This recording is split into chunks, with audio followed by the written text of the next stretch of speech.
can be live before it says it's live. Okay.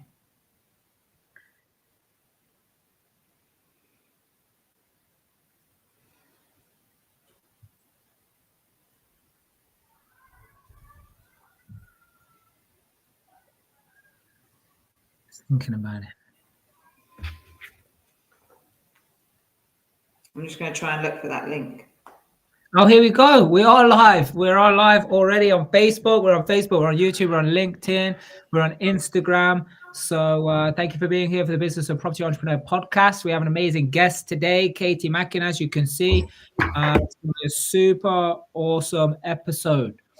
Yeah, we're going to be talking about everything to do with being a parent, business, and life, or parent, life, business. Yeah, and what are the different priorities that people give it?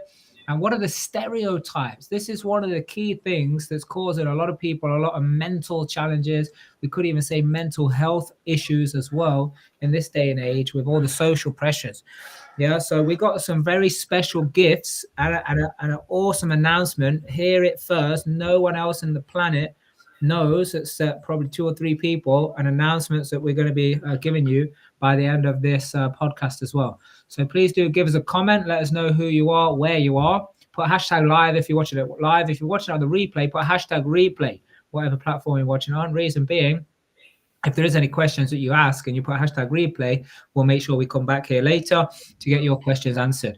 So Katie, first of all, thank you so much for coming on. I'm excited about this episode. It's something that just nobody's talking about. So before we get into that, just give us the highlight reel of who is Katie Mackin. Hi, Mark. Thanks for having me on. So a little bit about me. I am one of 9 siblings. I have 5 brothers and 3 sisters, and I'm very proud of that. I love coming from a big family. I'm a mother of 2. I've got one son who will be 14 in March and one that's 10. I've been married now for 15 years. And I used to live in northwest London, and about 4 years ago we moved to southeast London. Yeah, it's a little brief out thing about me. Very good. That is so like modest and so straight to the point. I love it. Yeah, but tell us a little bit more, like, because you have married someone who is an out and out entrepreneur. Yeah. And this is also what we want to talk about tonight as well, because you're definitely a woman in power. Yeah, we're going to talk about what your superpowers are as well. But what is it like also being married to someone who is hell for leather, entrepreneurial, wanting to build business? Like, what is that like, and how have you handled that? Me and my husband, we met when we were like teenagers, so we were like young sweethearts. So I met him before he did any of that. So it was a journey, it was a process, and it just sort of grew and grew and grew. But it came with many benefits, and we had a wonderful life, and really enjoyed it. But it did come with a lot of stress, a hell of a lot of stress. And then when his business really took off is when we first had our first child. It was like amazing, but also his work sort of became his baby, and our real child, was a juggling act between the 2 of us. So, it was great, but it came with a lot attached to it. Yeah, and this is what people don't talk about. Obviously the reason we said, hey, let's come on this podcast, and I wanted to invite you on, is because we were talking before, and you came up with some real powerful subjects of like, what is society pressuring women into doing these days, especially after becoming a mother? But I think also this also comes up, but slightly different for the fathers as well. But another thing is, I don't know if you heard this. I don't know if it's a saying or a joke or either or both. Yeah, but it was a joke about or a saying about Barack Obama's wife. Yeah. So it could be a joke, but anyway, the meaning is what's more important. And it was about being at a big banquet dinner. And Barack said to the wife, said, hey, listen, luckily with me, and I'm the president, it could be worse. You could be with, and pointed over to this waiter, the waiter who is serving. And she said, my dear, if I was married to him, he would be the president. Yeah. And the thing is, what people do not realize or do not give enough credit of how powerful it is having a partnership. Just because someone is the face of the business, someone like Richard Branson is the face of the business, yeah, but who's behind the scenes helping make all the decisions? Now, I know it's true for me. I got other entrepreneurial, multimillionaire friends as well, where they all tell me, they say, hey, listen, it's my wife that actually gives me the advice and tells me, which moves and which business decisions I should make, who to trust, who to not trust, and so on. So I would like, Katie, for you to just go, like, pull the curtain back and go into like what has happened, because on the face of it, Michael is, is the entrepreneur and so on. But I want you to bear all, because there's a lot of people out there, ladies, not owning their power, that have how important their role is. I think sometimes when you're in it, you don't see that you've got that power. It just is something automatic. So, it takes time to step back and realize that you're holding so much, because when you're in it, you're just doing it. You're just, it just becomes automatic. You're holding everything and you're doing all that work, and you don't realize how much that you are supporting your husband, because it looks like you're not doing anything. But actually, now I've come to realize that, yeah, I played a massive role in that. And, he wouldn't have been as successful, maybe not, if he hadn't not have to worry so much about everything being taken care of behind the scenes. He always knew we had that trust that everything was going to get taken care of. And I was extremely proud of him. So I wanted to give him that space to be able to do that. But, it wasn't always easy. But yeah, so yeah, I think sometimes it's hard to realize that you're helping that much. Because sometimes you feel like you're not doing anything. Yeah, and there's a saying that says, it's okay with hindsight. So now you do have the hindsight. What advice would you give out to all of the other wives, girlfriends, partners, that now like, hey, look, this is what I'm doing. I'm holding the space. I'm giving the validation. I'm giving the support that helps people to go on and succeed. I mean, I think it's really important to take time for yourself, to become a little bit selfish. Even being a mum and stuff, like, I wanted to be a mum so much, and I couldn't believe it when I had my baby, and I just was so proud that I was a mum. But like, you just give it your all. But it's very important to take that time just for yourself. Like they say, put your life jacket on first before you put it on everyone else. Because then you can take that pause and you can see how much you are actually doing, how much you're holding, and you can stay in your power instead of just completely like running down your energy and giving everyone else your power. You have to just hold on to a bit for yourself. But I didn't really realize that until I took some time away, even just a night, or even going out with your friends and just sharing and talking about all the stuff that's going on and having a laugh about it, even if because it can be embarrassing or it can be this, just tell them. And then they have the same thing going on themselves, and you can laugh about it, share the stories, and realize that I'm just Katie. I'm just a person. I'm a mom, I'm a partner, but most importantly, I'm me. And you can easily forget that. Yeah. And we want to touch on that subject a little deeper. But before we do that, if anybody's watching now, someone else who's a parent, someone else who's a mother, tag them so they at least get the opportunity to watch this and listen in at some point, whether it's now or later. But Katie, off air, a few days ago, we were talking about the subject of like the social pressures of like, especially, I mean, I can't come from a mother's perspective, but that's why you're here. And it's like, what was your impression of what the social pressures are? And let me know in the comments as well, who agrees with this or what your opinion is. What are the social pressures like? You have a baby, you're a mom, but like this kind of equal, man and woman situation, get back to work or whatever. Like, what was your kind of opinion, and how was that part of the journey when you first became a mother? So when I first had my first child, there was, Facebook was new and all that, and people used to post a lot about their lives, and they would always post the best stuff, like, my child can do this, I can do this, I'm taking them here, and they looked amazing, they did all that.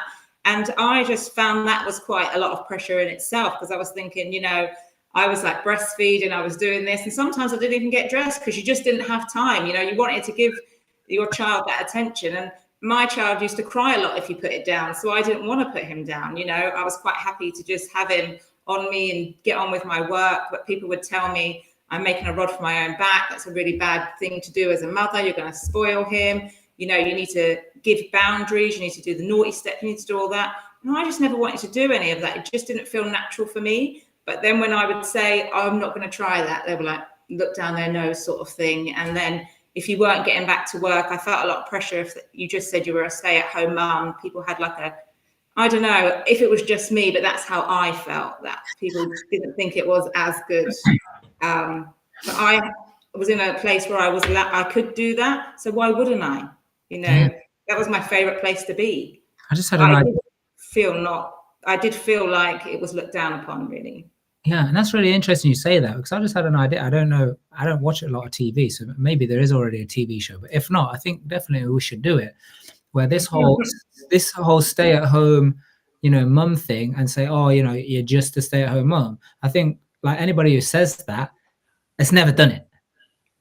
Yeah, it's never done it. Like I think we should set some of the dads, you know, a challenge and let's do a TV show. Say, okay, let's switch the tables. You stay at home. You make sure everything is cooking. You make sure the food is ordered, the wash is done, the iron is done. Or like, even if you have other people that come and do it, like we have a cleaner, like you're still going to be managed. There's still going to be like, you know, you still got some leadership role to have to do. And, you know, like because I get it. Like for me, sometimes, let's say if I've been away, I come back, you know, the kids, you know, I'm fresh. So anything the kids, I got a lot of patience. Yeah, but imagine day in, day out, they're asking questions, they're not doing that they're supposed to do, and so on. I get it. Like the fuse can start to like shorten. Yeah. So like you must have grown, you know, some really strong muscles of patience. Yeah. All of these social pressures. How did you handle that? I mean, at first, not so great. I mean, I didn't really tell her anything, but it made me lose confidence. It made me feel quite rubbish about myself. You know, it made me question. I mean, I thought before I had children, I would be a great mum. I loved being around kids. I had always been around them. And then when I had my own and then felt all this pressure, I thought maybe I'm not cut out for it. Maybe I'm not a very good mum. And it really made me doubt myself, which wasn't a very nice place to be, really. And it was only when I came off social media and just surrounded myself in my own bubble that I started to build my confidence back. And then I could see how happy my kids were. And I just became a lot happier. But I had to sort of withdraw and find my own tribe of people that I felt comfortable around and that we supported each other. But at first it wasn't so great. So now I try and encourage and speak to as many people as I can, and mums about that. Like that's a very sort of small pool and shallow pool. It's not real life at all. Yeah. So do you find either back then or now, was there any useful sides to like social media and anything that it used to enhance?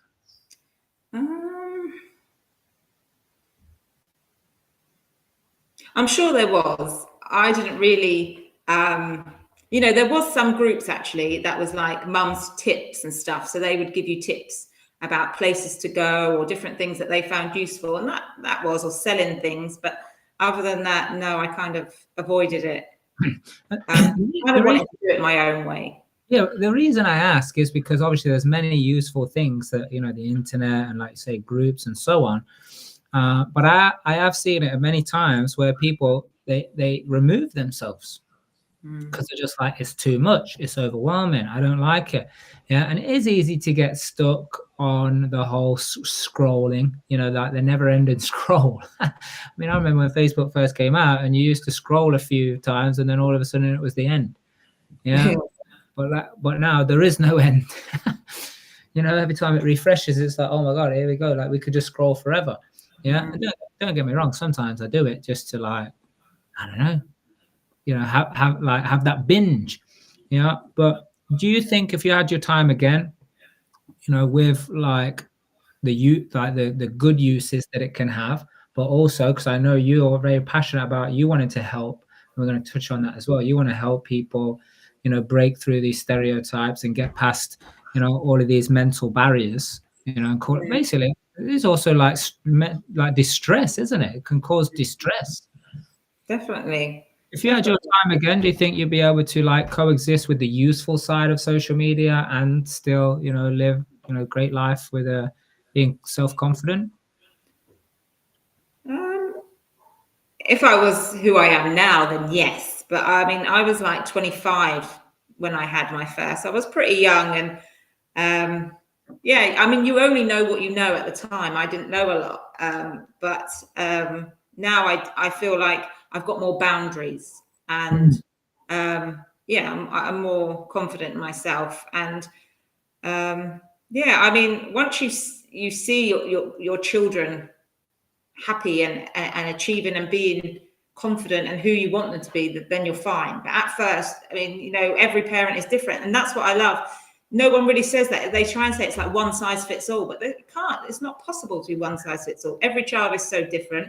Every parent is so different. I was brought up different to my husband, how he was brought up. So I think that's even quite important to even discuss how you want to parent your children. We didn't really do that. We kind of thought it would be the same, and it was so different. You know, how I was parented to how he was parented, how he thought I would be, how I thought he would be, and you can get disappointed with each other. And what is it okay for people to talk about, you know, mothers, parents, that people are not talking about? Well, I mean, I think if you get pregnant and you have a successful pregnancy and a successful birth, you can take for granted just what a miracle that is, just how lucky you are that you had all this. It's not a given. You know, so many people, it's not a given and they don't get that opportunity, but there is a majority that do. But I mean, that should just be so celebrated that you had a successful pregnancy, your labor went well, and you've got a healthy baby to bring home. Before anything else, like, that is a miracle. You know, to go through birth for a woman is like amazing. And, you know, we kind of just forget about it. You have this really traumatic, really like crazy time, and then you get home and just forget about it. Now you've got a baby, you've got to move on. You don't ever process that. And then, you know, you've got this person that depends on you, can't really survive without you. And people can be looking after it for you, but whenever there's anything wrong, they hand it straight back. Like, we know all the answers, the buck stops with you, and you're like, you know, especially when it's your first, you're petrified. But if you just calm down, your body knows what to do. You know what to do. Don't listen to anyone else, and it will go perfectly. And that's what I had to get into that space. Yeah. And we definitely want to be touching on how you're helping people do that, create these safe spaces and all of that. But I just want to go into the whole, like, so what are people then pressured to do? You know, because we just have, like having a baby, I guess it's different. I mean, I don't know, but like, it must be different for all women. Must have different, you know, time, different kind of mental stress, emotional, physical, you know. So surely it can't just be, oh, what, you had a baby, and like having a baby is having a baby. Surely there's loads of different types and ways, and maybe it's good, maybe there's trauma, you know. So how can we help people, or what advice would you have to help people to, you know, take that space and recover, but with pride, not shame? Yeah. Tell their story, you know, because when I had mine, the most important thing that people were talking about was how to get skinny again, you know, how to get back in your jeans, how to, you know, just look perfect. Like, people used to look perfect straight away, and that was like the thing to do. But now I think it is getting a bit easier, and people should just be completely honest and just say, you know, I had it hard, or I had it this, and how can or my baby won't, you know, feed, or it won't do this. And people just share what happened to them, just ideas. Some of it you won't take on, some you will. But, you know, they say like shame and everything shrinks when you talk about it. So I think it's just being honest, like, just be honest, and talk and share. And, you know, if you need, meet up with people, because like physical contact and eye contact and everything just means so much. So, you know, a hug, you're doing a fantastic job. I think we need to praise each other more. I work so well over when people praise me and they're saying, look, you know, you're doing such a good job. We just don't hear it enough. We just hear you need to be doing more all the time. Not with you've got everything you've got. It's amazing what you've got. Yeah, and I think sometimes, and maybe you can shed it like from a woman's perspective, but like almost war is a badge of honor to say, oh, you know, I'm back at work now, my kid's in nursery, and it's almost like that's an achievement. You know, Yeah, I agree with you. I totally agree. Yeah, it is like that, and that's what I mean. Then if you don't have that, you kind of feel like below, like you're not doing achieving what you should have because you're not ticking all these boxes. Yeah, you know, so they're not in childcare, they're not doing this. So what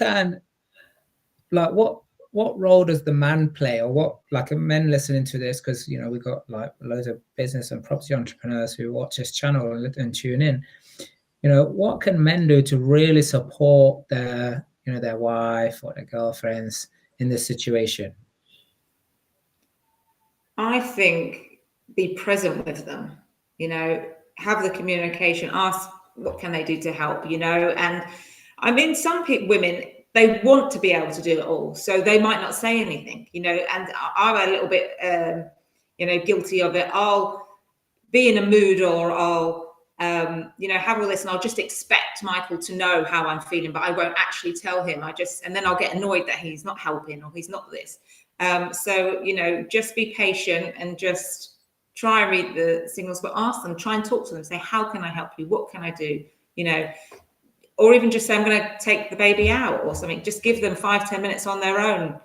Just be present, really, because I think especially when you're a businessman and entrepreneur, you're so busy, you know, and you think just by working and doing all that you're doing your part and you're doing the best. And I'm sure it is, because that's no easy ride either.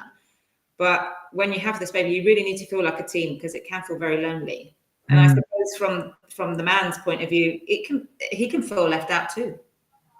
Yeah. You know? Yeah.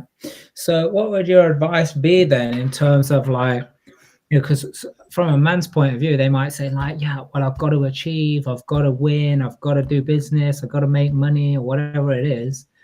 Yeah. So what advice can you give from a woman's perspective to like make it okay for the man to do that, but also asking for the support and the help?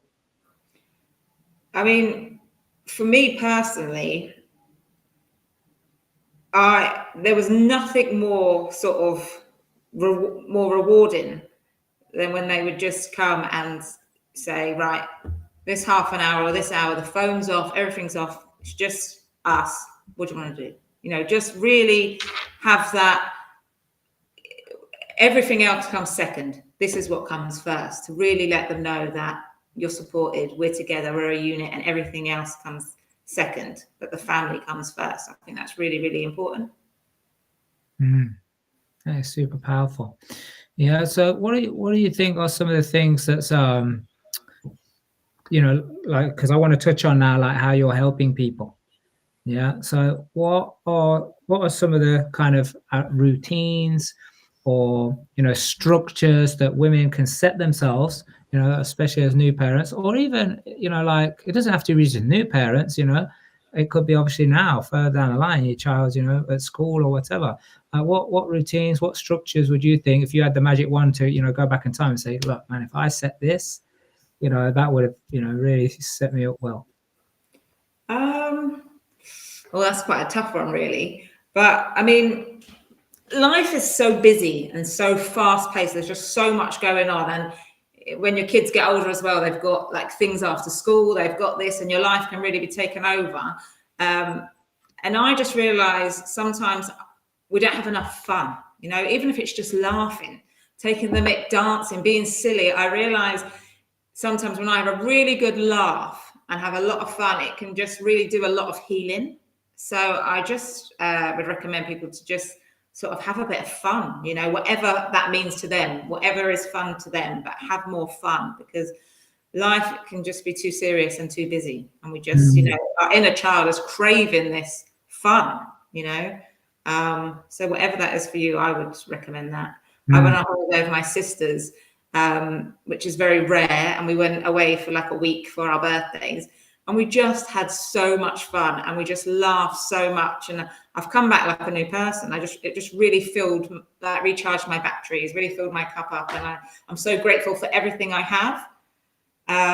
I really needed that time just to be me, just to have a laugh. And I know not everyone can go away, but even if you can go out for an hour or even ring someone, you know, just have that fun, innocent fun again. Yeah, I think parenting can get a bit serious sometimes. Yeah. You know, if people are not careful, like it's always about telling them what to do, and, you know, whatever way that is, whether it's through education or just directly telling them. But I think, yeah, kids just want to have fun as well. But what is it also about the trust? You know, like, because there's a principle that says how you do anything is how you do everything. And, you know, we're talking about life here. We're talking about business, being entrepreneurs, property, business, and so on. Yeah. So, like, if you're not trusting your children, do you really trust yourself in business or in property? What do you think about that? Yeah, I think that's true. I mean, I don't see why you wouldn't trust your children unless, you know, you've got a reason to. But I mean, I trust my children more than I trust anyone else. They're absolutely amazing. You know, they've never given me a reason not to. You know, I watch them and I want to be like them. You know, when I say trust, I mean, like, you know, trust that they're capable, trust that they can trust they can take care of themselves. You know, I was putting a cabinet together here the other day, and one of my kids was like, "Oh, you know, can I do it?" And like, part of me was like no, you know, I want to get it right. And the other part of me is like, well, how did I learn? The only reason I learned is I did it.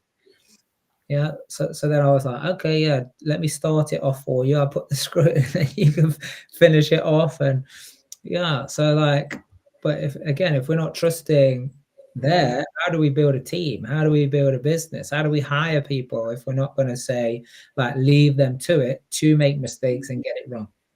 Yeah.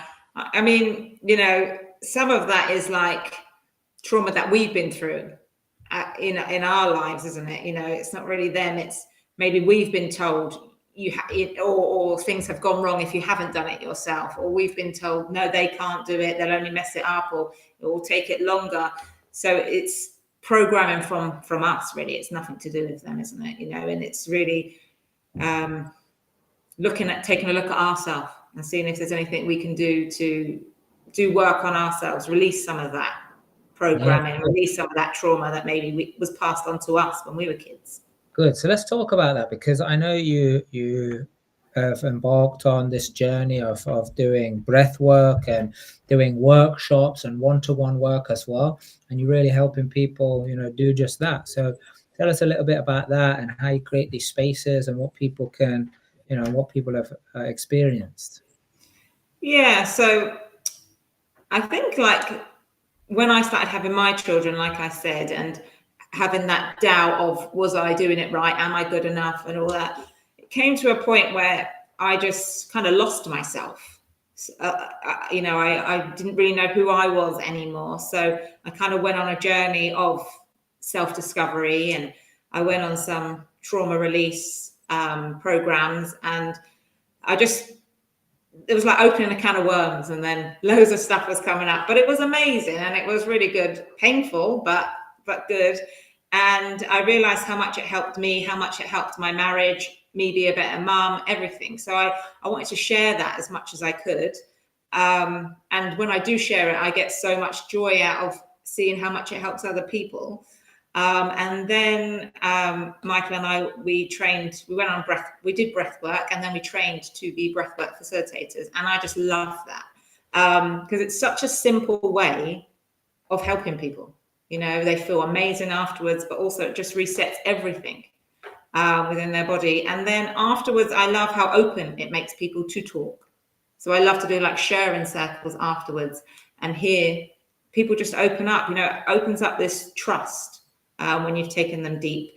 And then I do like women's circles, soul circles, and I just love it. I love people, and I love talking real to them.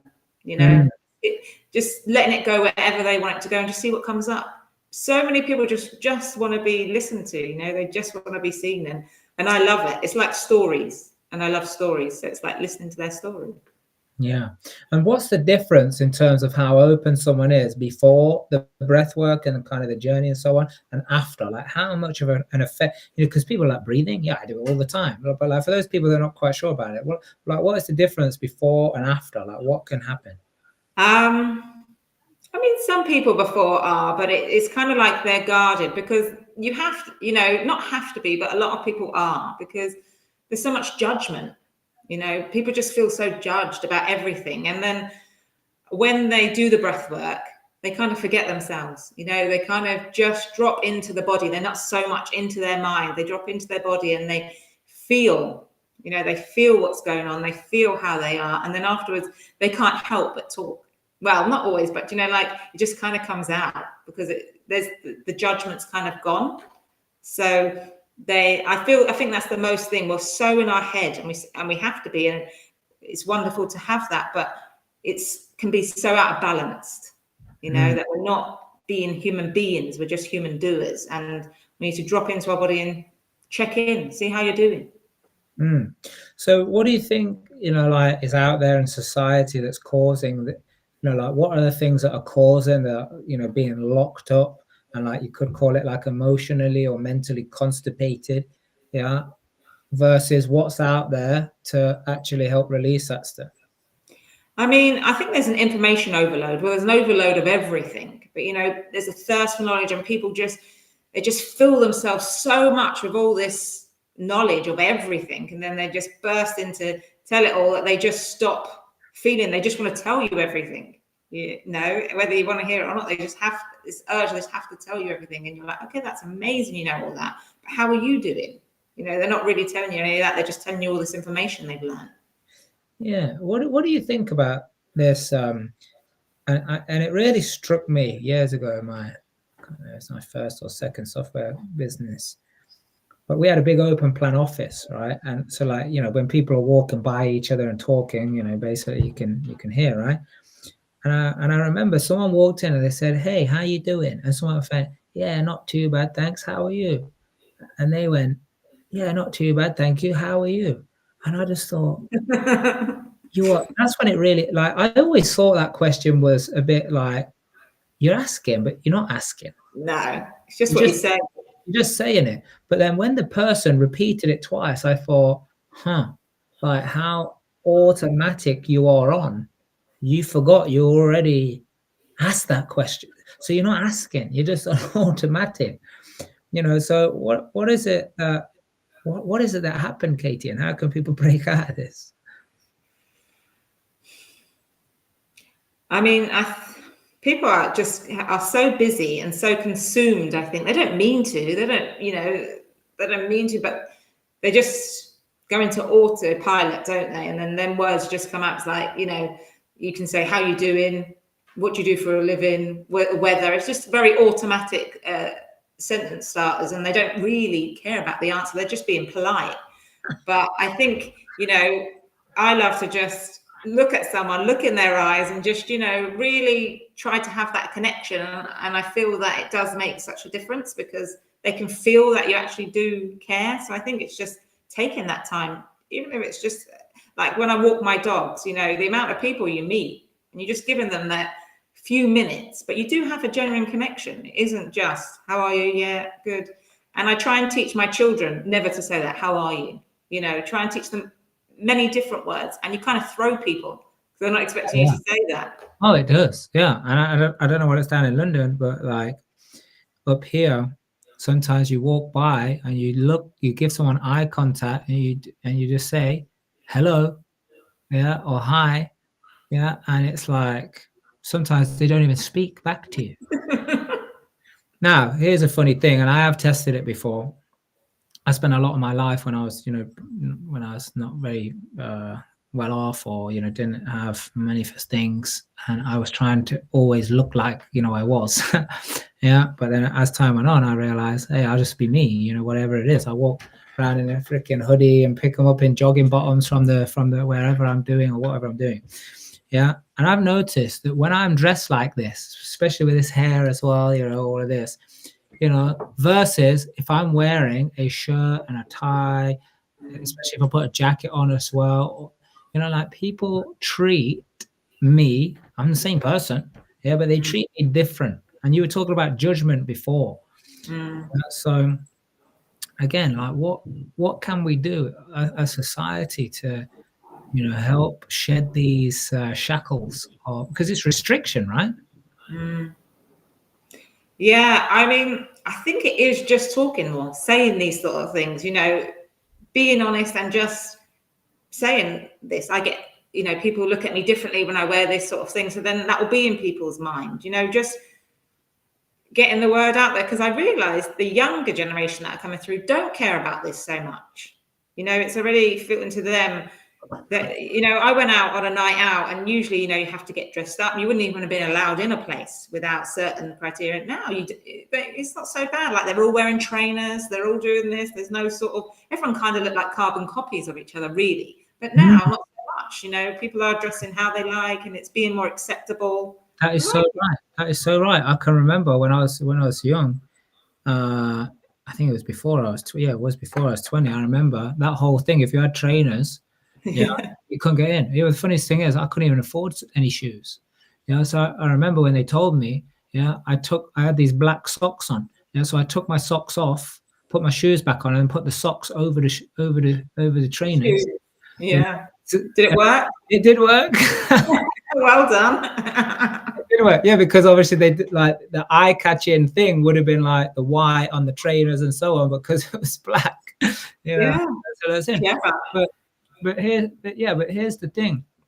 You know, like you say, it throws people off when if someone says, "How you doing?" I actually tell them how I'm doing. Now they don't know what to do. How you doing? Oh yeah, actually, you know, this morning I was late because of this happened and that. And I start telling them. But then on other occasions, you know, like the automatic people, it catches off. But on other occasions, it actually does create a nice solid foundation for like whatever we're going to talk about. We've got whatever we want off our chest, and now we can crack on and carry on, you know, with authenticity, rather than if someone says, "How you doing?" Yeah, and I'm yeah, fine, and I'm not fine.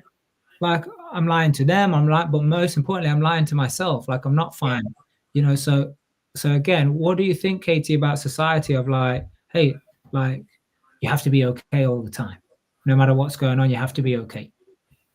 Yeah, I think that is such old programming, and I think more and more people are realizing that just does not work.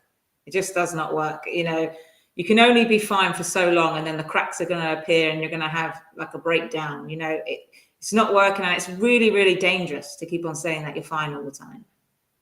You know, it's so dangerous, the amount of people that hold it together and get really, really ill. You know, because your mind can keep saying that, but your body keeps the score, and it's going to let you down. It's going to come out somewhere. It has to. Wow. Body keeps the score. You're absolutely right. So I'm looking forward for you working with more people. I know you got some big things planned. Yeah. So tell us about what you got. I know you're going to be having some great time over Christmas, and I wish you Merry Christmas. But like, what are the big things that you got planned for next year?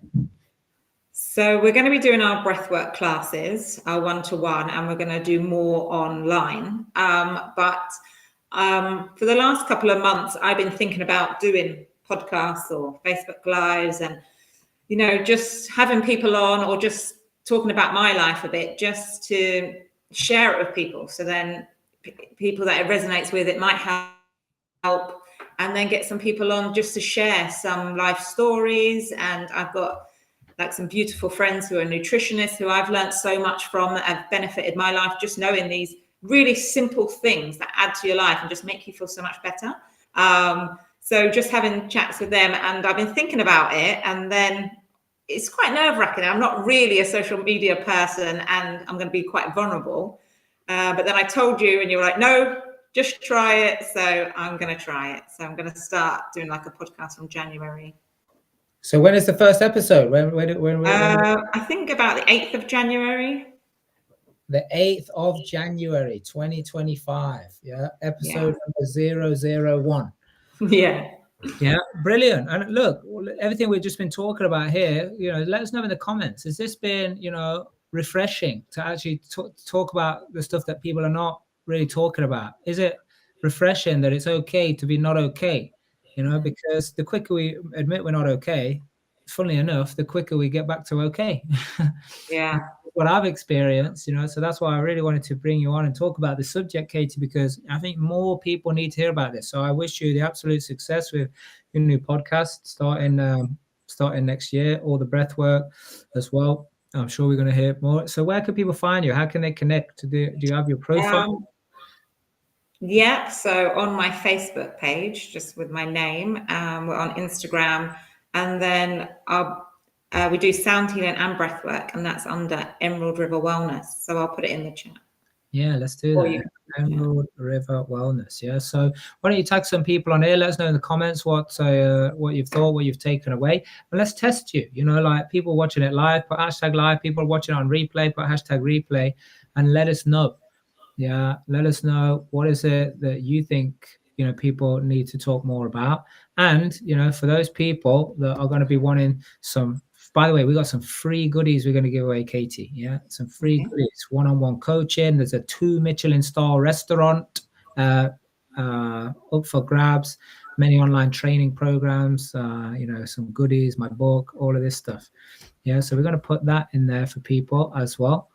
Yeah, so make sure you put your thing so people can connect with you. Go ahead and click that link as well. So to register for the giveaway, there'll be instructions of all the different things you can do to get yourself in. Well, it's almost like a raffle. Yes, my kids, they created a box of all your names, that people that register for this, and they've created a box with all of the things you can win, and they pick a name and they pick what you want. Yeah, so go ahead and get registered on that. Tag loads of people, send that link to them. They can get registered because we want to help you move forward in your life and in your business and find balance. Yeah, it's not always about driving Lamborghinis around. I've got 5 kids, there's 7 of us. I don't know how we're getting a Lamborghini. Maybe that's the reason, so I can be by myself and have me time. But thanks so much for coming on here, Katie. What would be your parting words or advice that you would give to anyone watching and listening to this subject we've been speaking about? To just give yourself some time. I think it's so important to give yourself some me time, doing something that you love and you enjoy, and just talking to people, being as real as you can, sharing, obviously in a trusted thing. I'm not saying just go and tell everyone. I do think it is important that it's in a trusted circle, that you trust the person you're speaking to, but to be real, and just say what's going on, and then it will spread more and more, therefore more comfortable, and you'll feel more comfortable doing it. Brilliant. And I think that takes practice. Yes. So the sooner you start, the better off you're going to be, faster. Okay, great. Well, thank you for coming on, Katie. Really appreciate it. Look forward to your podcast. Make sure you guys go and follow Katie, go and follow the page so you're notified and see all of the updates in the new year. And remember to do the right thing for the right reason, because that's the only way you discover